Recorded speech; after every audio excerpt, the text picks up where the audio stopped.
It has been the first days of Thomas Tuchel in charge of England, but we already know that the progressive, the territorial, the aggressive and diagonal nature that his team wants to take shape in. First up was that 2-0 win against Albania, holding 74% possession, creating 4 big chances and taking 12 shots in the game. So how did Thomas Tuchel set up his first ever Three Lions team, and what did we learn from that game? Let's take a look. England started in something of a 4-3-3 with Pickford in goal, Dan Burn and Constant as the centre-backs, Kyle Walker and Lewis Skelly as the full-backs, Rice as that sort of lone 6, Bellingham and Jones as those 8/10 hybrids, Rashford and Foden on the wings and Kane up front.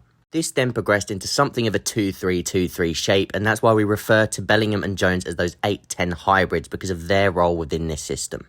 Now, Rice already explained that the reason they set up with this almost back 4 in build-up and was keeping it a lot higher up the pitch before those players inverted and made it a little bit more of a narrow structure in that 2-3 base in midfield was because they expected Albania to be a lot heavier on the press, and those distances would then have caused a little bit more issues for that high pressure.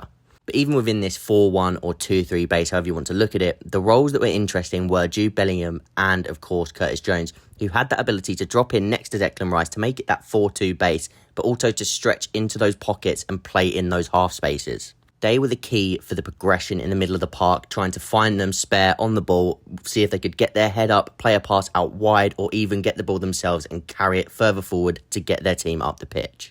You can already see the Tuchel stamp of trying to be aggressive in the final third and get those players in close proximity, ready to counter-press, be aggressive off the ball when they do lose it, and have those players in tight-knit conditions. It was these movements that allowed England to move their way up the pitch with close proximity build-up play, which would then allow them to sustain pressure in the opposition half, which led to that 70+% possession. This was a really good post from Tactex on Twitter or X, which is basically just showing how Tuchel's pitch can be confined into that diamond shape to have those players playing in a closer proximity, and this is something they practice on the training ground every day. Tuchel still wants an expressive nature within a structure, which is why we started to see these triangular rotations between the likes of Rashford, Miles Lewis-Skelly and Bellingham, and then on the other side you had it with Walker, Foden and Curtis Jones at times. Their counter movements allowed different players to get on the ball whilst manoeuvring the opposition lines and allowing different players to attack the last line and penetrate for that England side, something that Tuchel still wants to see more of. We saw that for Lewis Skelly's goal, who was amazing in the entire game, but again, his moment of quality in that game, making that late run, that burst into the box to attack and penetrate that last line where he scored his goal and got his reward, getting on the end of that lovely pass from Jude Bellingham. From that first game, Tuchel did say he wants to increase the rhythm and the risk, especially going from the first half to the second half of that Albania game. And this is something I think Trent can really do from within this structure, playing in that first line, but having the capacity to play that first time ball and really stretch the opposition lines with runners in behind.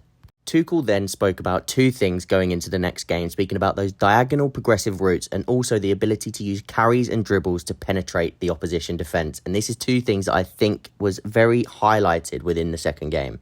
So we spoke about the differences in that first game and how we sort of set up with that back 4. But as you can see for the second game with this sort of setup here, he went for having Rodgers in instead of Curtis Jones, which again, if you're seeing him as 8s, you could be a bit surprised by this because Rodgers is a lot more of a 10.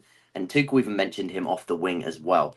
But if you put them 2 in the middle, when we talk about Jude Bellingham and Rodgers and how impactful they are in this, it makes so much sense, especially considering in this game, as we said in the first game, it was a bit more with the back 4 because they expected an aggressive press. So they was trying to sort of extend these distances between this back 4 and Rice and try and almost keep, if I get the lines up, try and keep these lines a little bit further away for those pressing distances.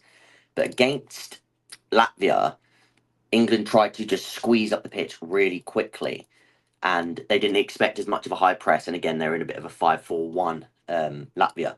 So what we sort of quicker is the sort of emergence of this shape with the 2 in the middle coming over here.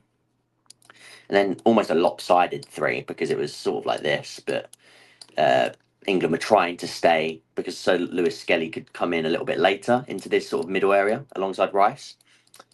But we sort of see this shape appear, which is very familiar, that 3-2-5 or 3-2-4-1. You have the wingers ready to run in behind and link play. And then these 2 players are just really important because, as I keep saying, Tuchel clearly wants these players to be key aspects of his progression. He mentioned in the interview, he wants more carries, not just passing. I think against Albania, what he didn't like as much was in that flat 4, And then with Rice, there was a little bit too much stagnated passing. And again, I spoke about that in that section about why Trent could be so useful in there. But with the likes of Lewis Skelly in the middle of the park, even Rice, of course, we know he can do it. But Bellingham and then adding Rodgers to that, to have that carry power in from these areas, if they receive the ball here, slightly wider, but in these sort of wide receiver pockets, to then carry the ball into here or find the other player in there. Because, for example, if the field tilts one way, so if Rodgers tilts to get the ball over here, Bellingham is going to be staying in and around that middle sort of pocket, and Skelly or one of those two can make that run up as well to sort of fill this void in here. And it gives you these central progression routes. And again, Bowen can come infield at this point. Rodgers can collect the ball in his pocket. And he can either drive infield or he can make a pass infield. Because what England tried to do, and we're going to quickly try and sort of just speak about one thing, which is with these diagonal progression routes. And if I quickly put it into this sort of shape that we saw. Now, you can see this in any walk of football. If you watch out for the patterns, eventually this will click, but something called an escadinha, which is basically when a diagonal route, so like this, clicks into place where these players are all in synonymous sort of shape. They're all in a line. Because then the ball, and say Gertie's here, the ball can sort of work its way through this, but there's not quite the same understanding from other players on what's going to happen, because you could have a little dummy in here from Lewis Skelly to let it go through to Rice to then progress to Bellingham, or you could have a quick one round the corner from Skelly, or he could take the ball and he could dribble it out here. And there's ways of carrying or passing through these lateral sort of these diagonal lines that makes it really hard for the opposition team to sort of understand what's going on. And because of the moving pieces and like players can come in and out of these areas, it's only really at any given sort of seconds that this locks in. So why did I notice it in this game specifically? Well, the main thing I noticed in this game was Gertie sort of staying in this pocket of space where he was able to receive the ball and have quite a lot of time on the ball because of Lewis Skelly coming inside and being sort of attracting his man in here. Which then meant that Lewis Skelly was actually dropping a little bit deeper, and Rice was seeing it as his opportunity to sort of move into this pocket and create that escadinha here. And they were trying to create this as much as possible, sometimes with Bowen, sometimes not so much. But Rodgers would drop into this zone to receive that ball coming through here, and he could then attack that space. And there was plenty of opportunities that England looked to do this. And I'll quickly show two examples, I think I've got. I'll quickly show them now. As you can see, Miles Lewis Skelly and Declan Rice, it was often both of them two looking to move in tandem to make sure they were creating those diagonal passing routes. And then in the first game, you could often see it as well. This is with Rashford coming inside to make that diagonal route, again, making that escadinha, with Miles Lewis Skelly actually the one making the run in behind from wide.